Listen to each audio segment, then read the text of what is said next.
Israel তার স্বরূপ পুরোপুরি দেখিয়ে দিল আবারও। দেশটির সেনাবাহিনী গতকাল মঙ্গলবার গাজা উপত্যকার বিভিন্ন স্থানে হামলা চালিয়ে অন্তত ২০ জন ফিলিস্তিনিকে হত্যা করেছে। প্রাথমিকভাবে পাওয়া খবরে ২ জন নিহত হওয়ার কথা জানা গিয়েছিল।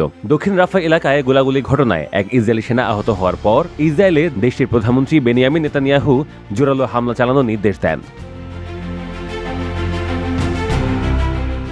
এদিকে গাজার সিভিল ডিফেন্স এজেন্সি ও হাসপাতাল সূত্রগুলোর বরাতে নিহত ব্যক্তির সংখ্যা অন্তত ৩৩ বলে জানিয়েছে ব্রিটিশ সংবাদ মাধ্যম বিবিসি। যুক্তরাষ্ট্রের প্রেসিডেন্ট ডোনাল্ড ট্রাম্পের মধ্যস্থতায় ১০ অক্টোবর গাজায় যুদ্ধবিরতি কার্যকর হওয়ার পর এইসব হামলাকে এই উপত্যকার সবচেয়ে বড় সহিংসতার ঘটনা হিসেবে বিবেচনা করা হচ্ছে।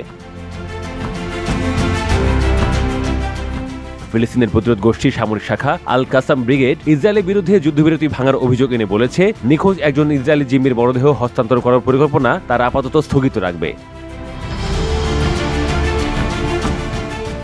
এক বিবৃতিতে ফিলিস্তিনি স্বাধীনতাকামী সংগঠনটি সতর্ক করে আরও বলেছে, ইসরায়েলের নতুন হামলা জিম্মিদের মরদেহ উদ্ধারে শুরু করা তল্লাশি ও খনন কার্যক্রম ব্যাহত করবে। এ কারণে গাজায় থাকা আরও ১৩ জিম্মির মরদেহ উদ্ধারে বিলম্ব হবে।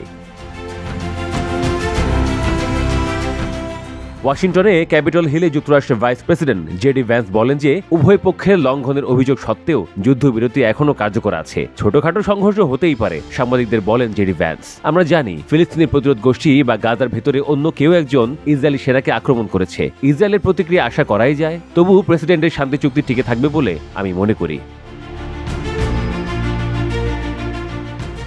ফিলিস্তিনের প্রতিরোধ গোষ্ঠী অবশ্য রাফার ওই হামলায় নিজেদের সম্পৃক্ততার কথা অস্বীকার করেছে। গাজা চিকিৎসা সূত্রগুলো আল জাজিরাকে জানায়, গতকালের হামলায় নিহত ব্যক্তিদের মধ্যে উত্তর গাজা সিটির সাবরা এলাকায় একটি আবাসিক ভবনের ৪ জন এবং দক্ষিণের খান ইউনিসের ৫ জন ছিলেন।